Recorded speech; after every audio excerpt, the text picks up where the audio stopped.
जहां अहले बैत का वो तरीका आ गया, जहां अहले बैत का वो तरीका आ गया कि अहले बैत हमेशा मैक्सिमम पे अमल करते हैं और हमसे मिनिमम का तकाजा करते। ये नहीं कहते हैं कि जो हम कर रहे हैं वो तुम करो। अगर 1000 रकत नमाज पढ़ेंगे तो हमसे 17 रकत नमाज मांगे। अगर सुहाग रात या शादी की रात पूरी रात नमाज पढ़ेंगे, हमसे सिर्फ 2 रकत सुन्नत नमाज उस रात को मांगे। अगर वो ये शहजादी का जुमला, मोमिना ने पूछा शहजादी कितना सोना घर में हो तो ज़कात वाजिब होती, तुम अपने लिए पूछ रही हो कि मेरे लिए?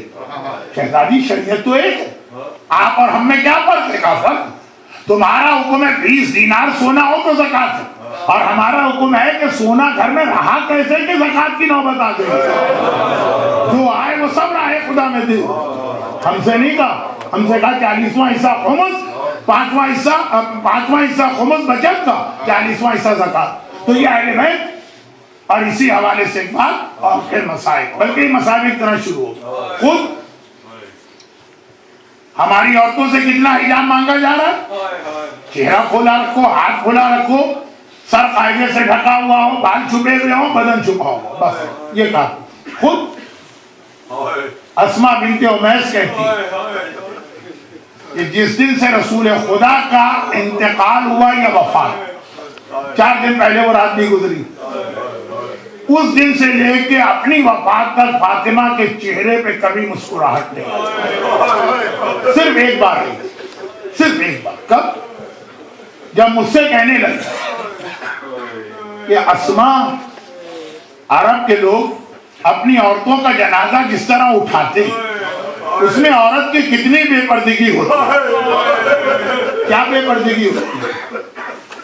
सिर्फ इतनी सी बात कि खाट पर या चारपाई पे मैयत को लिटा के ऊपर से चादर डाल देते, पूरा जिस्म छुपा है लेकिन एक कदो कामत जरा सा नजर आता।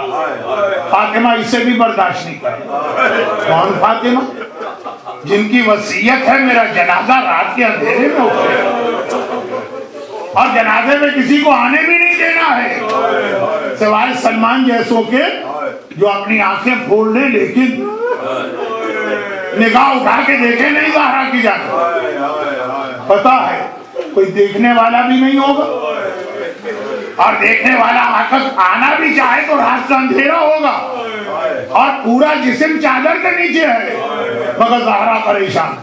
अस्मा कहती है मैंने कहा शहजादी जब मैं अफ्रीका गई थी, वो लोग अपनी औरतों की मैयत पे गहवारा बनाते, वो गहवारा मैंने दिखाया, फतबस्समत फातिमा, पहली और आखिरी बार फातिमा के चेहरे पे मुस्कुराहट। रसूलुल्लाह के बाद फातिमा न इससे पहले कभी मुस्कुराई न इसके बाद। अब एक सवाल, मुस्कुराने का मतलब यह है कि इतनी देर के लिए फातिमा ने अपना मातम रोका। फातिमा अपना मातम रोके, कौन सा इतना अहम मसला है? देखिए कोई इतना ही अहम मसला होगा, हमारा आपका मातम नहीं है, हम भी अपना मातम नहीं रोकते। ये फातिमा का मातम, जिसके लिए मासूम ने कहा कि आदम से कयामत तक मेरी जद्दा फातिमा से ज्यादा रोने वाला कोई नहीं, और मेरे दादा सज्जाद से ज्यादा रोने वाला कोई नहीं। मगर उसमें भी एक जुमला कह दो, आका सज्जाद जितना 35 साल हो, फातिमा उतना 90 दिन हो गए। मगर इस मातम को रोका फातिमा ने, खाली रोका नहीं, मुस्कुराई। कब? जब हिजाब जो पहले ही महफूज है। लेकिन हमारी औरत से क्या ये डिमांड है कैसा हिजाब करो? खुद मैक्सिमम पे गई, मिनिमम, बस बस खत्म बात, ज्यादा लंबी बात अब जरूरत ही नहीं। 2 जुमले, एक सुन लिया, इसी से रिलेटेड एक और जुमला। फातिमा का मातम अगर रुका किसी वजह से तो कायनात का सबसे बड़ा मसला होगा वो हिजाब। और एक बात बताइए, फातिमा का जनाजा जा रहा है, मैयत जा रही है, रात के अंधेरे में जा रही है, अली अगर ये जनाजा छोड़ के वापस आ जाए, चाहे थोड़ी देर के लिए सही, तो कोई मामूली बात नहीं होगी। कोई इतना बड़ा मसला होगा जिसके लिए अली ने ज़हरा की मैयत में जनाजा छोड़ दिया। और वो क्या था? वो ये था, फातिमा की शहादत या वफात दिन के वक्त सारा दिन इंतजार किया, रात का अंधेरा हो तब ये जनाजा उठे। आधी रात कोई जनाजा घर से बाहर चला, कोई नहीं है जनाजे पे, रोका गया है सबको। सिर्फ 7 अफराद, जिसमें अक्सर खानदान के बहुत करीब और एक दो सलमान जैसे। मौला के कान में किसी बच्ची के रोने की आवाज आई। मौला ने मुड़ के देखा, नन्ही ज़ैनब जिसकी उम्र मुश्किल से 6 साल और पूरे हिजाब के साथ है, ज़ैनब का हिजाब, और रात का अंधेरा है।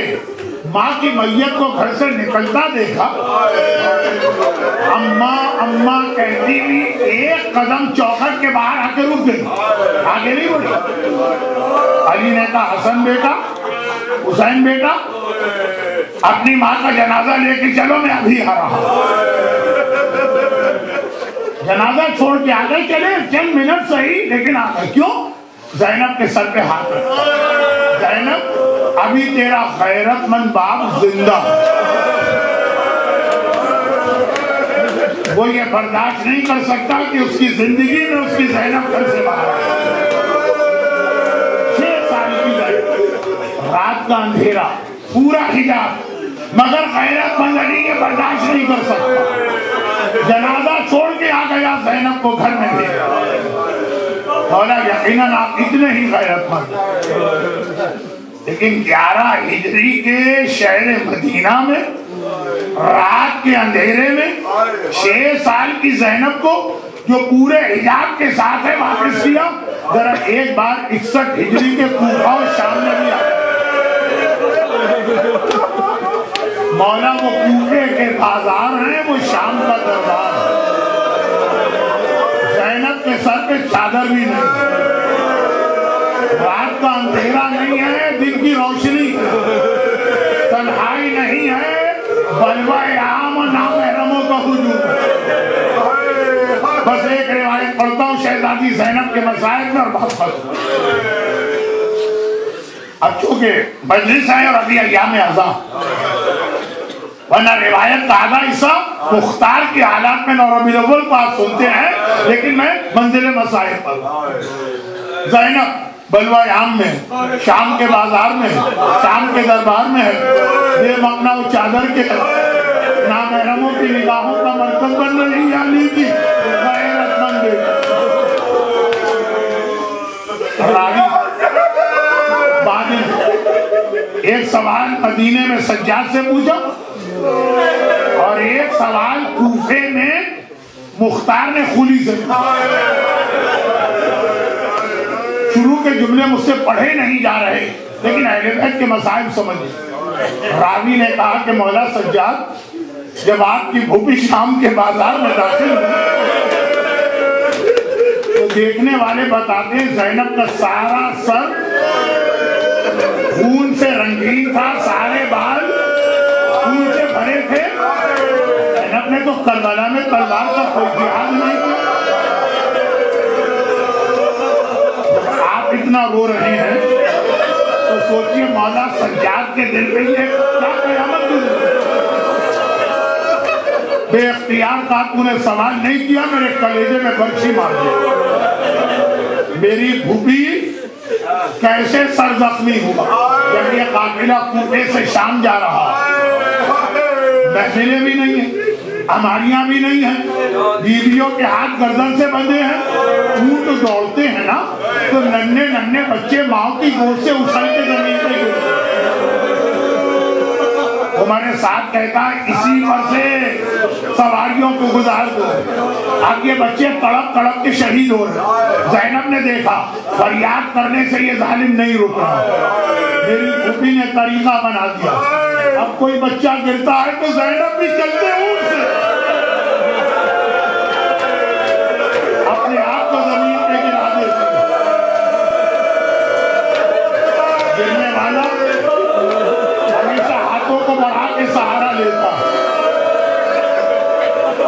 मेरी शहजादी ज़ैनब इमाम ज़माना सलाम कर रहे, मेरा सलाम मेरी दादी ज़ैनब को दी के दोनों हाथ गर्दन से बंधे।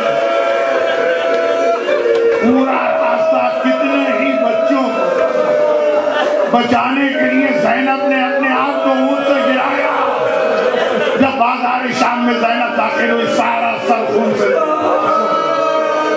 बस एक जुमला उसका जवाब और खत्म बात। और एक रावी कहता है जब ज़ैनब बाजार शाम में दाखिल हो तो सारा चेहरा भी जख्मी था, सर ये चेहरा। ये सवाल और जवाब कूफे में मुख्तार ने की। जब खूली पकड़ के आया तो कहा कि खूली ये बता तूने करबला में क्या किया। कहा करबला में जब मेरे साथी मालो असबाब लूट रहे थे, मुझे आने में देर हो गई। जब मैं पहुंचा तो सारा मालो असबाब लूटा जा चुका, हत्ता ये कि सारी बीवियों की चादर भी छीनी जा चुकी, बस सिर्फ ज़ैनब के सर पे चादर सलामत। यजीदी भी जानते थे ज़ैनब किसका नाम है, ये रसूलुल्लाह की बेटी है, ये फातिमा की वारिस है। ज़ैनब की चादर पे हाथ डालने की हिम्मत यजीदियों में भी नहीं। एक जलाल था, एक हैबत थी ज़ैनब की, कोई करीब नहीं आ रहा।